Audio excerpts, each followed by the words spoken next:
Choose your fighter. Lightning Inspire. Halo, berjumpa kembali dengan saya Dimas Akhir 699.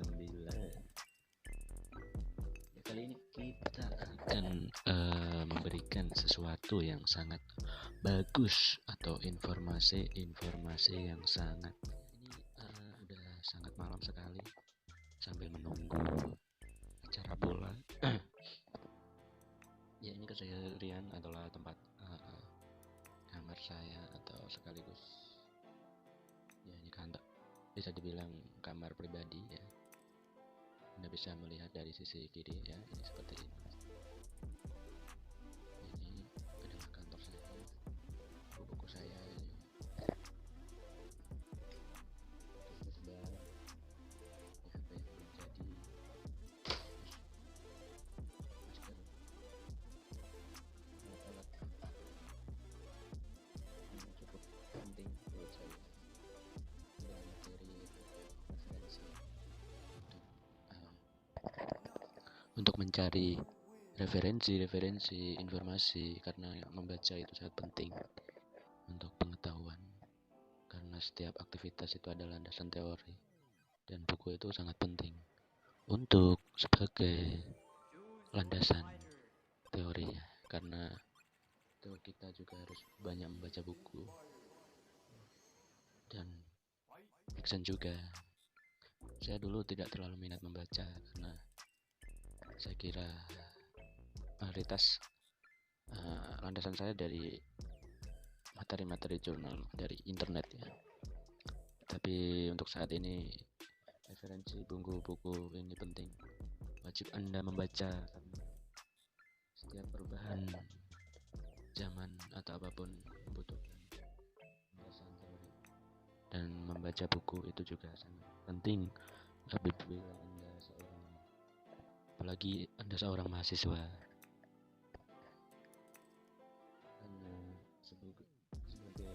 karena apabila Anda sebagai mahasiswa, buku itu adalah sebuah landasan utama atau pedoman utama untuk mencari informasi materi atau yang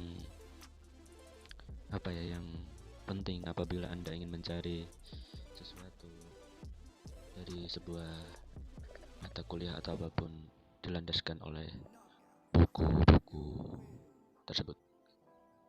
Setiap mata kuliah itu pasti ada contohnya, pasti ada buku ya, pedoman bukunya. Contoh mata kuliah ekonomi manajerial itu pasti dosen pasti menggunakan pedoman utama, menggunakan buku untuk setiap pembelajarannya, karena tidak mungkin seorang mahasiswa itu lebih baik menggunakan buku tersebut sebagai referensi untuk mencari ilmu tersebut. Oke.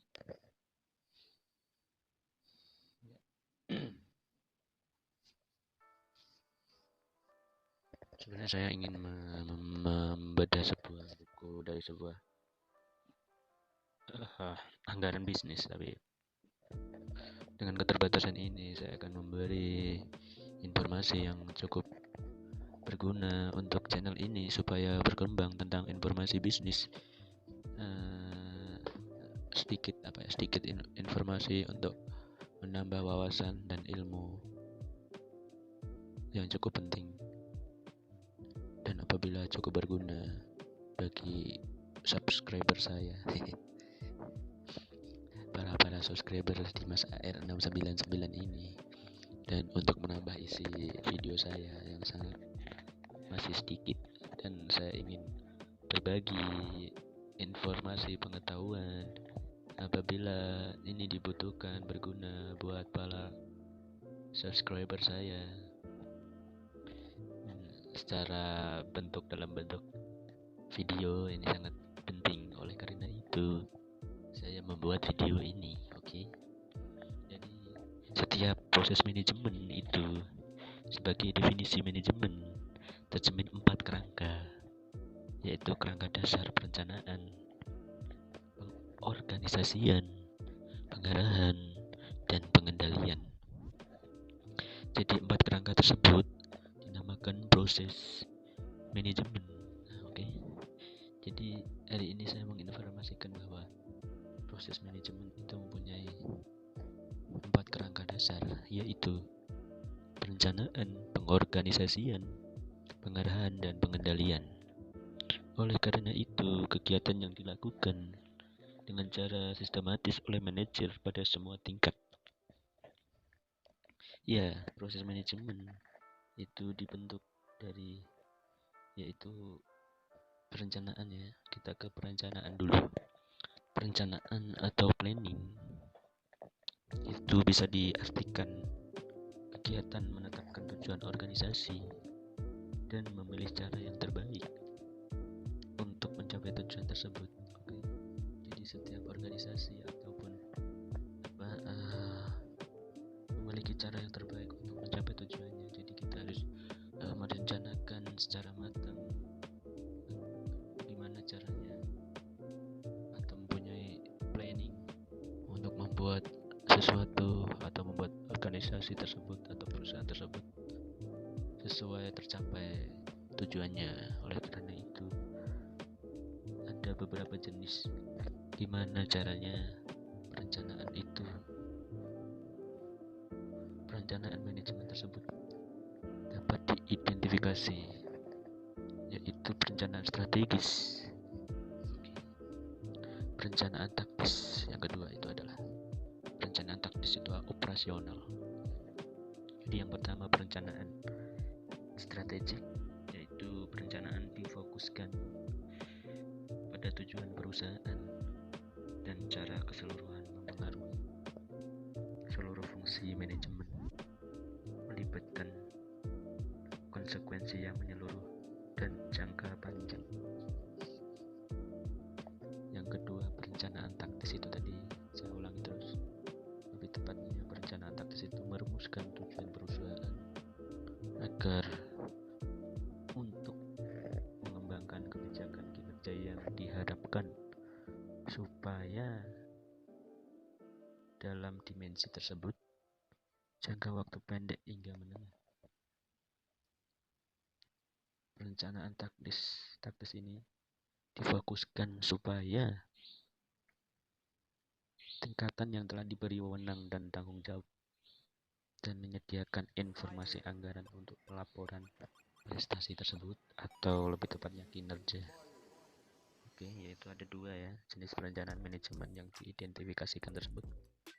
Strategik, perencanaan strategik, dan perencanaan taktis, yaitu pengorganisasian atau organizing, staffing, pengarahan, leading, pengendalian, controlling. Anda bisa membaca di sini ya, bisa dijelaskan bahwa organisasi itu diartikan sebagai kegiatan mengkoordinir sumber daya, baik tugas dan otoritas di antara anggota organisasi agar tujuannya itu tercapai, tujuan organisasi tersebut tercapai. Yang kedua, ini kan ada 4 tadi ya, perencanaan, pengorganisasian, pengendalian, dan pengarahan. Perencanaan yaitu terdapat 2, perencanaan strategik dan perencanaan taktis. Dan pengorganisasian itu meliputi staff ya, berarti pengarahan itu dalam leading itu mengarahkan organisasi atau tahap selanjutnya, bagaimana membuat orang-orang tersebut bekerja untuk mencapai tujuan organisasi tersebut. Agar tujuan organisasi itu tercapai,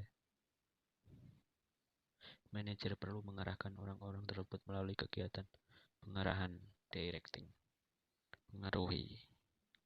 Berarti influencer itu tugasnya mempengaruhi. Untuk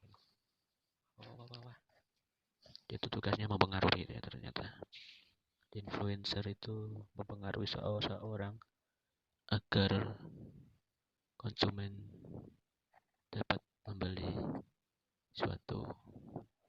Tapi di sini diartikan bahwa influencing itu mempengaruhi, pengarahan itu directing, dan memotivasi orang tersebut untuk bekerja itu motivator. Motivasi orang yang mengarahkan berarti directing bukan direksi. Directing mengaruhi, influencing. Orang yang memotivasi itu untuk bekerja itu motivator. Dan pengendalian yang terakhir, pengendalian atau controlling.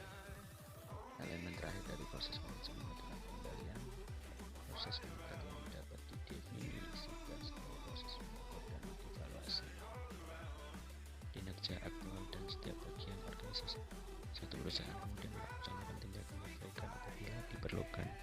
Hal ini untuk menjamin bahwa perusahaan dapat mencapai sasaran, tujuan, kebijakan, dan standar yang telah ditetapkan secara etis.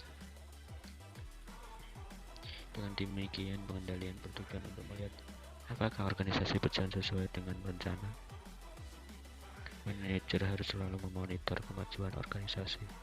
Fungsi pengendalian selama ini membandingkan prestasi yang telah dicapai dengan standar prestasi dan dapat melakukan perbaikan jika ada penyimpangan dari standar prestasi yang telah ditentukan, dan kemudian kembali ke fungsi perencanaan untuk periode berikutnya. Dalam 4 tersebut, planning, organizing, leading, tukang mengarahkan, ini kita bekerja sendiri yang mungkin butuh seseorang. Oleh karena itu, ya itulah, mungkin itu aja ya untuk video ini dalam proses manajemen yang lebih singkat. Sebenarnya lebih banyak teori lainnya, tapi waktunya udah cukup lama. Jadi mungkin sekian dari Dimas AR 699. Jangan lupa subscribe, like, komen video tersebut agar saya lebih bersemangat untuk memberi informasi tentang sedikit ilmu dari manajemen dalam buku anggaran bisnis. Oke. Sekian dari Dimas SG. Dimas AR 699 maksudnya. Dimas out.